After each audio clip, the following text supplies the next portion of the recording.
सारी चीज़ें बेसिकली इसी तरह के डबल टी के गर्डर्स के टेबल्स और ग्राफ डायग्राम्स वगैरह अवेलेबल है।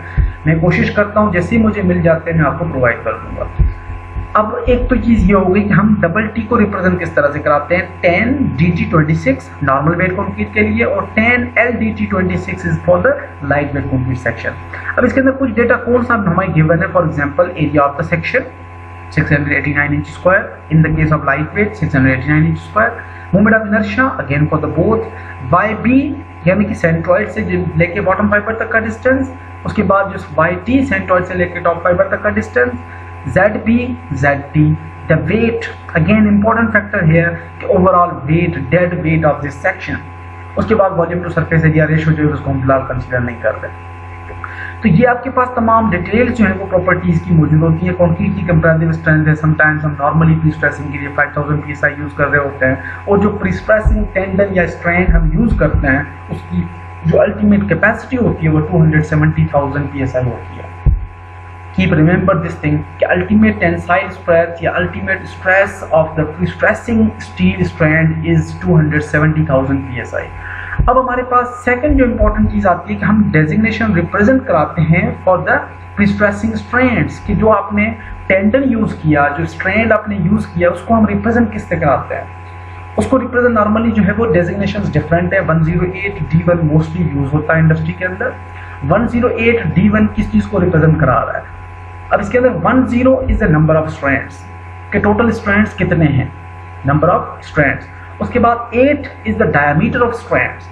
अब 8 बेसिकली जो है वो वेरी कर रहा है इन द 16, दिस मींस कि it has a various range also कि हम नॉर्मली जो है वो 16 के अंदर हम 0.5 इंच की जो है वो कोई एक बार कंसीडर कर रहे होते हैं। 10 टोटल स्ट्रैंड्स हो गए, एक जो है वो हम उसके अंदर वेरी कर रहा होता है कि 7 वायर्स हैं, 3 वायर्स हैं, 4 वायर्स हैं। तो ये हमारा जो 8 ये बेसिकली एक ब्रॉड पर्सपेक्टिव के अंदर है। और D और S, यहाँ पे S भी हो सकता है, S1 भी हो सकता है और D1 भी हो सकता है। अब S1 बेसिकली जो है वो स्ट्रेट टेंडन के लिए, जब आपका टेंडन इसमें से पास हो रहा है तो बिल्कुल एक स्ट्रेट पोजीशन के अंदर यानी स्ट्रेट प्रोफाइल है उसका, स्ट्रेट टेंडन पास हो रहा है, उसके अंदर कोई पैराबोलिक नहीं है, हार्प नहीं है, ड्रैप टेंडन नहीं है, उस केस को हम जो है वो स्ट्रेट कंसीडर कर रहे हैं। और डिप्रेस्ड बेसिकली जो है वो आपका अदर जो प्रोफाइल्स है उनको डिप्रेस कंसीडर कर रहे हैं कि डिप्रेशंस जो है वो अब पैराबोलिक के अंदर पूरा जो टेंडन है वो पैराबोलिक फॉर्म में जा रहा होता है, कर्व फॉर्म में। लेकिन डिप्रेस्ड कहने का मकसद कि हार्प फॉर्म के अंदर और ड्रैफ्ट फॉर्म के अंदर जो है वो आपकी उसकी डिप्रेशन पॉइंट बनती है एक या दो। अगर मैं L/3 के ऊपर अप्लाई करूंगा तो 2 पॉइंट्स बनेगी। जैसे फॉर एग्जांपल अगर मेरी एक बीम की लेंथ है, लेट्स सपोज उस बीम के अंदर मैं यहाँ से प्री स्ट्रेसिंग को गुजारता हूँ, सेंटर के अंदर आया इंक्लाइन पोजीशन में और दोबारा इंक्लाइन पोजीशन में जाकर सेंटर को टच किया, तो ये एक जो पॉइंट बनी सेंटर रीजन के अंदर, this point will be considered as a depression point. और ये एक जो पॉइंट है और ये प्रोफाइल को हम डिप्रेस्ड प्रोफाइल कंसीडर कर रहे हैं। तो 108D1 D108 number of strands, dia जो है वो स्ट्रेट और depressed tendon, and this last one is basically the number of depression points. क्या आपका जो गर्डर है उसके अंदर जो इंक्लाइन पोजीशन के अंदर आप जो पैराबोलिक फॉर्म के अंदर या ड्रैफ्ट फॉर्म के अंदर जो टेंडन प्रोवाइड कर रहे हो वो कितनी पॉइंट्स के ऊपर जो है वो मैक्सिमम इंटेंसिटी अप्लाई कर रहा है हमारे मेंबर के अंदर।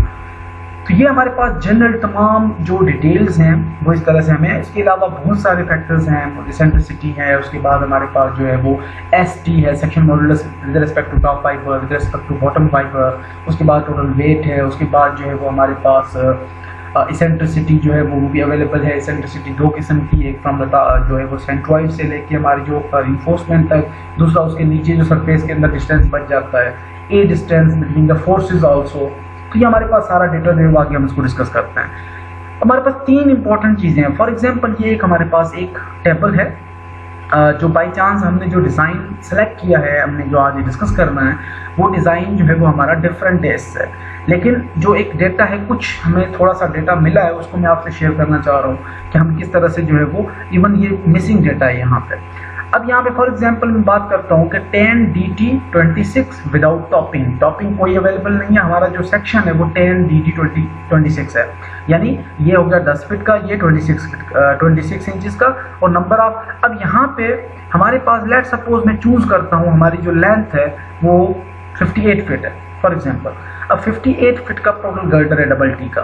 अब 58 के अंदर अगर आप यहाँ पे आ जाओ तो ये आपका कनेक्ट हो रहा है जाके 108 D1 से। अब 108 D1 is the strand pattern, जो कि हमने यहाँ पे स्ट्रैंड पैटर्न को डिस्कस किया। ये आपका 10 DT 26 इस सेक्शन के अंदर डिटेल्स हो गई। इसके अंदर जो डिटेल्स प्रोवाइडेड हैं वो सारी आपको सेक्शनल प्रॉपर्टीज के अंदर मिलेंगी। इसके अंदर जो आपका लास्ट जो टेबल्स हैं, इस तरह के जो टेबल्स बने हुए होते हैं वहाँ से हमें मिल जाती हैं। इसके अलावा जो एडिशनल डेटा है वो हमें कुछ इस टेबल से मिलता है, कुछ जो है वो बाद में चूज कर रहे होते हैं। अब अगर मैं यहाँ से बात करूँ तो ये हमारे पास जो है वो 108 D1 आ गया, ये EC है, उसके बाद जो है वो EC डिस्टेंसेस हैं, और इनके अंदर जो 3 वैल्यूज हैं 58 के अंदर, ये 3 वैल्यूज नंबर 1, नंबर 2, नंबर 3, ये 3 वैल्यूज बेसिकली क्या है, ये फर्स्ट वैल्यू जो है वो सुपर इम्पोज सर्विस लोड को रिप्रेजेंट कराता है, एंड सेकंड जो है वो 0.4 एस्टिमेटेड कैम्बर डायरेक्शन। जब आप प्री स्ट्रेसिंग अप्लाई कर देते हो मेंबर के अंदर, उस वक्त एक केम्बर जनरेट होता है। मेंबर जो है वो अपवर्ड डायरेक्शन के अंदर एक डिफ्लेक्शन जनरेट कराता है, अपवर्ड डायरेक्शन के अंदर नेगेटिव डिफ्लेक्शन। तो उसको हम जो है वो 0.4 या किसी नंबर से रिप्रेजेंट कराते हैं, जो कि हमारी at the time of pre stressing या आफ्टर फौरी तौर या very sudden after the pre stressing जब आपने अप्लाई की तो उस वक्त जो एक इरेक्शन डेवलप होती है या केम्बर जो जनरेट होता है उसको हम जो है वो कहते हैं। उसके बाद सेकंड जो फैक्टर है वो बेसिकली लॉन्ग टर्म फैक्टर है। लॉन्ग टर्म यानी कि आपने जब ओवरऑल स्ट्रक्चर को अप्लाई कर दिया उस वक्त जो है ओवरऑल आपकी वैल्यू या केम्बर कितना जनरेट होता है, इन तीनों चीज़ों को जो है जो ये वैल्यूज रिप्रेजेंट करा रही होती हैं। ये जो 3 वैल्यूज हैं ये आपके तमाम केसेस के अंदर ये 3 वैल्यूज हैं। ये आपका सुपर इम्पोज डेड लोड, ये आपका जो केम्बर है at the time of loading, and second value is the camber at the mainly at the service loading. तो ये हमारे पास एक मेंबर था। उसके बाद हमने एक और सेक्शन चूज किया कि ये हमारा था नॉर्मल कंडीशंस के लिए, ये हमारा था लाइटर कंडीशंस के लिए 10 LDT 26। हमारा जो डिजाइन एग्जांपल है ऑलमोस्ट सिमिलर है, इससे हम जो चूज कर रहे हैं वो 10 LDT 24 है। हम उसकी डिटेल्स वगैरह डिस्कस कर रहे हैं। तो ये बाकी सारी चीज़ें जो है वो ऑलमोस्ट सिमिलर है, कोई इसमें इतना जो है वो मेजर डिफरेंस नहीं है। हम इसको जो है वो डिज़ाइन करते हैं, एनालाइज करते हैं, उसके बाद जो भी छोटी मोटी चीज़ें हैं वो डिज़ाइन के साथ साथ हम चूज करते हैं और डिस्कस करते हुए चलते हैं। So now we have a design example, a pre tensioned simply supported. एक प्री टेंशन मेंबर है, सिंपली सपोर्टेड मेंबर है, 10 LDT 24 यानी 10 फीट उसकी ओवरऑल ओपनिंग विड्थ है और 24 इंचेस जो है वो उसकी ओवरऑल डेप्थ है। LDT lighter double T section member है। Double T beam without topping, इसके अंदर कोई टॉपिंग नहीं है, has a span of 64 feet. Span जो है वो 64 फीट की है, and the geometry is shown in figure 1। Geometry हमें मिली हुई है। अब यहाँ पे हमारे पास जो ज्योमेट्री या सेक्शनल जो प्रॉपर्टीज हैं वो प्रॉपर्टीज हमें गिवन नहीं है, हम जस्ट एक डायग्राम के अंदर उसकी एक रिप्रेजेंटेशन देख रहे हैं।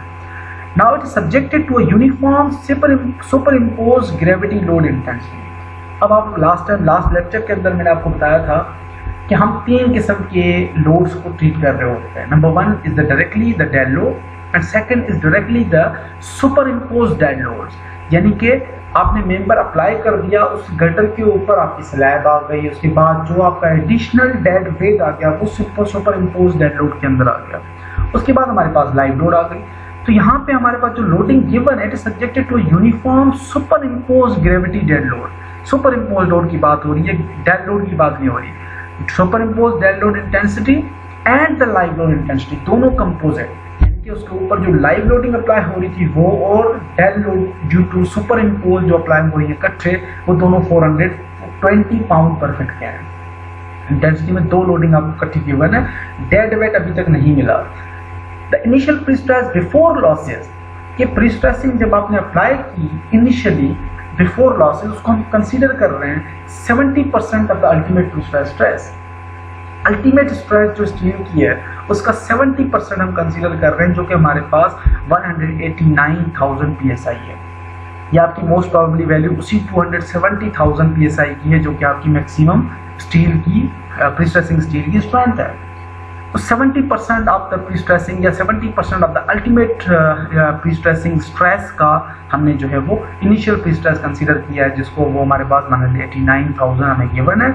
And the effective pre stress, initial pre-stress and the effective pre-stress, initial without losses, effective with losses। यानी आफ्टर लॉसेस जो है वो हमारे पास इफेक्टिव प्री-स्ट्रेस आया 150,000 psi। अब compute the extreme fibre stresses, extreme fibre stresses at the top fibre and at the bottom fibre at the mid span. इस beam के अंदर मिड स्पैन के अंदर आपने स्ट्रेसेस को फाइंड आउट करना है। किन कंडीशंस के अंदर? दो कंडीशंस के अंदर, the initial full pre stress and no external gravity load.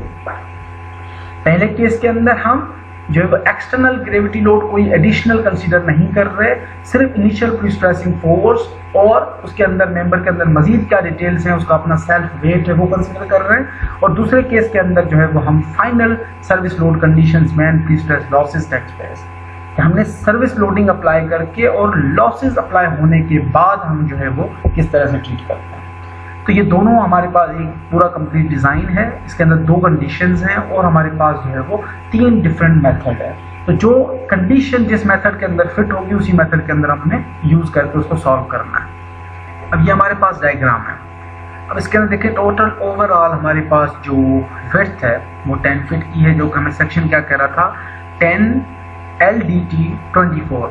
ये टोटल 10 फीट हो गई opening, 5 feet centre to centre spacing between both जो है वो आपके गर्डर्स के दरमियान, और 2.5 फीट यहाँ से लेके इसके सेंटर तक 2.5 फीट जो है वो रिमेनिंग डिस्टेंस यहाँ तक आ गया। उसके बाद हमने बात की थी कि without any topping we are not providing any topping on this member. तो टॉपिंग जो 2 इंच है वो हमने इग्नोर कर दी, यहाँ पे 2 इंच टॉपिंग हमने इग्नोर कर दी। तो पीछे जो है वो हमारे पास टोटल सेक्शन था 26 इंच का, जो कि हमारे पास पीछे जो है विदाउट टॉपिंग यानी 24 इंच बच गया। और जो टॉप वेब थिकनेस है बेसिकली वो हमारे पास 5.75 इंचेस है, और जो बॉटम वेब थिकनेस है वो हमारे पास 3.75 इंचेस है। उसके बाद टोटल जो गर्डर की लेंथ है वो 64 फीट है। Centre of gravity of the section, और यहाँ पे हमारे पास जो है वो एक टेंडन डिप्रेस टेंडन प्रोफाइल है, जिसकी जो डिप्रेशन पॉइंट है वो बेसिकली एक डिप्रेशन पॉइंट है। सेंटर के अंदर जो है वो डिफ्लेक्ट हो रहा है, यहाँ से इंक्लाइन पोर्शन में आ रहा है सेंटर तक, और सेंटर से दोबारा इंक्लाइन पोर्शन में जा रहा है up to the other centroid. तो ये हमारे पास जो है वो ओवरऑल था। और इस मेंबर के ऊपर जो इंटेंसिटी एक्ट कर रही